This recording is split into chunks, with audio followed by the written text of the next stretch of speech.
A gente viu que no capítulo 3 da Revolução dos Bichos, os animais se uniram, né, e começaram a trabalhar voluntariamente na fazenda que agora é deles.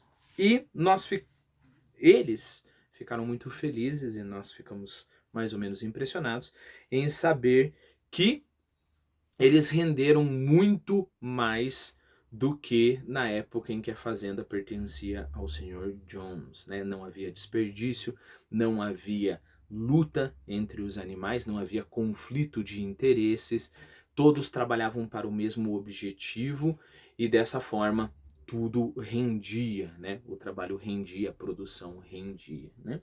Como ponto de comparação, nós podemos pegar sociedades autoritárias ou semi-autoritárias, então pega lá com certeza absoluta a União Soviética, a China e o Japão em determinada medida, né?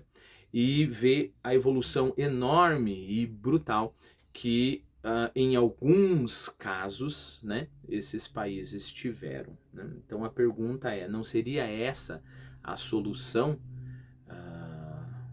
né, essa negociação entre liberdade e, digamos assim, produção, né, crescimento?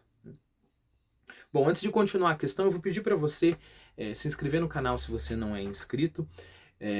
Comenta aí, por mais que seja um oi, porque isso ajuda na relevância. Se você puder compartilhar também, me ajuda muito, muito mesmo.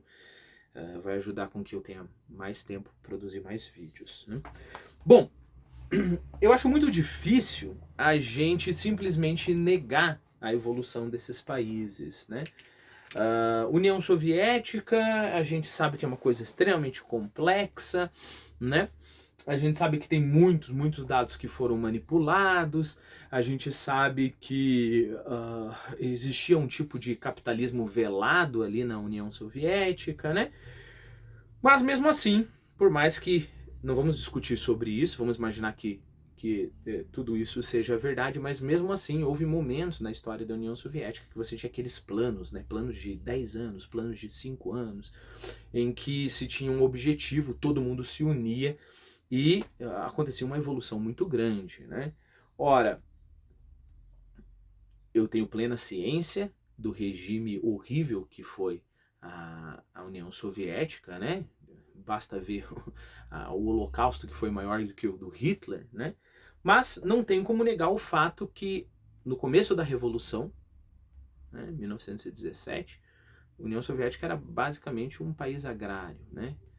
Quando chegou nos anos 60, ela estava competindo na corrida espacial contra a maior potência do mundo, os Estados Unidos, né? Nós não podemos negar isso, né? Se nós analisarmos, por exemplo, a história da China, nós vamos ver que também teve um crescimento muito grande econômico. Novamente, não tem como negar isso, né? Inclusive, existiu uma queda na taxa de mortalidade, né? Queda esse tipo de dado, né? Menos fome, esse tipo de coisa. E daí nós temos o Japão, que é considerado por alguns especialistas, alguns historiadores, como se fosse uma ditadura light, assim, sabe? Então houve muito mais um esforço de educar a população, embora existia ali uma pressão política também, né? Então é mais ou menos uma ditadura light. Bom, esses são os dados, houve evolução.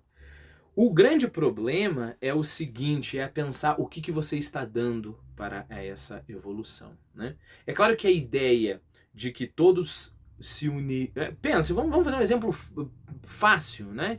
Nós estamos aqui, 150 pessoas numa ilha, né? E cada um tá lá fazendo a sua casinha, um com palha, outro com galhos e tudo mais. E de repente, todos se unem e falam assim, não, vamos fazer um centro comum, um teto muito resistente para que a gente possa construir as unidades dentro desse teto. É claro que a coisa vai render mais. Só que o problema é, o que vai unificar essas pessoas? O que vai fazer com que todas essas pessoas se unam e tenham esse mesmo objetivo.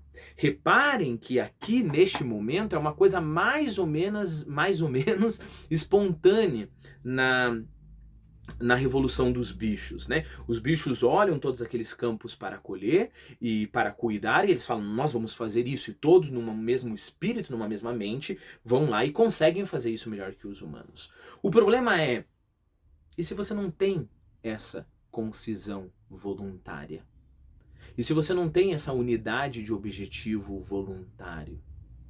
Quem que vai ser o responsável para causar esta unidade? E pior ainda,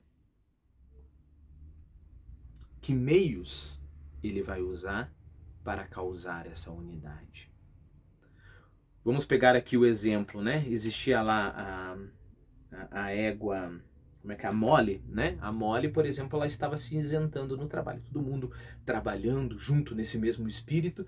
E de repente a Molly chegava atrasada, saía adiantado do trabalho. A pergunta é, e se a Molly olhar e falar assim, não quero trabalhar tanto assim? Primeiro, o que o resto do grupo vai fazer? Se for, né, o grupo em si. O que você vai fazer com a Molly? Né? E segundo, quem que vai ter o poder de decisão de dizer o que tem que acontecer com a Molly? Ela tem que ganhar menos ração? Ela tem que ser excluída? Ela deve ser forçada ao trabalho? Ela deve apanhar até querer trabalhar? Ela deve ser torturada até querer trabalhar? Ela deve ser morta por espalhar ideias contrárias ao espírito do grupo? Percebeu? Percebeu? Então a pergunta que nós devemos fazer é, esta troca entre eu dou minha liberdade e você me dá desenvolvimento econômico, essa troca compensa? Né? Bom, isso no âmbito da liberdade, né? No âmbito da liberdade do indivíduo. A outra, e aí é claro, né? Poxa, você olha para a sociedade inteira evoluindo, você fala, puxa, que bonito. Mas e se você é uma criancinha de 10, 11 anos que é obrigada a trabalhar 10 horas numa daquelas sweatshops lá na China? Para você não vai achar aquele desenvolvimento todo bonito, né? Então o que se faz? Se ignora os indivíduos por um futuro mais brilhante ou pela maioria, percebeu? Então essa é a primeira grande questão em ter, né, todo mundo, o contraponto, né, para olha como é bonita essa evolução. Né? E aqui a gente pode ver a diferença, por exemplo, da China e o Japão. No Japão, o esforço maior foi muito mais de educação, de convencer as pessoas. Olha, isso daqui é uma empresa, né? Então, tanto é que se usava Japan Inc., de incorporation, né? Para falar do Japão, né? Então é uma questão de empresa. Eu não estou falando se isso é bom ou ruim, eu estou falando da estratégia, né? E aí o que acontecia? As pessoas compraram essa ideia, né? A gente teria que saber como que o Japão fez para as pessoas comprarem essa ideia. As pessoas começaram a ser mais frugais, gastar menos e os produtos de mais luxo focar na importação e foram de passo a passo, né, melhorando suas importações, e o Japão se tornou a potência que é hoje, mas principalmente no século XX. Né? Compare isso com a China, que, por exemplo, na Revolução Cultural, né, ou em diversas revoluções, né, teve que massacrar pessoas, matar pessoas. Né? Se você quer uma coisa interessante, na Brasil Paralelo agora tem um documentário na BP Select, né? Você tem que ser assinante, sobre isso, né? Sobre a revolução na China, os estudantes e tudo mais. Né? Então, a que preço vem esse desenvolvimento? Né? Essa é a primeira coisa. A segunda coisa, menos importante, mas também é importante, é qual indivíduo ou grupo de indivíduos ou burocratas vai ter poder suficiente, sabedoria suficiente para saber exatamente todas as variantes da sociedade para guiar esses esforços, né? Bom, aqui nós temos uma coisa bem bonita, né? Existem os campos lá para serem colhidos, é óbvio que o trabalho é se fazer, é se colher. A gente colhe, a gente come tudo isso, todo mundo fica feliz. Tá, mas e os próximos passos? Plantar trigo ou cevada? Construir um moinho ou alargar o açude, né? Aperfeiçoar as baias dos cavalos e o rancho ali, sei lá onde que os animais estão, para dar mais conforto agora, ou pegar esse dinheiro e investir em equipamentos para plantar mais e depois deixar para o futuro? Quem que decide isso? Essa é a pergunta, né? O espírito coletivo na fazenda está aqui. Mas e depois? Todo mundo espontaneamente, todos os animais espontaneamente vão falar: nós temos que alargar o açude, e aí todo mundo vai lá pro açude. Nós temos que nos sacrificar agora, e ano que vem a gente vai ter um lugar mais confortável para ficar, e todo mundo vai. É claro que vai haver divergências, né? E aí você pode falar, não, mas aí há uma votação e tudo mais. Ora, a partir do momento que há uma votação, as pessoas elas conseguem ficar mais separadas e não há mais esse espírito que está aqui no Animal Farm, que é o espírito de unidade. Então a pergunta que se faz é, será que essa unidade ela não é alcançada em um momento específico, espontâneo, e depois a coisa mais ou menos se desfaz, cada um tem o seu propósito?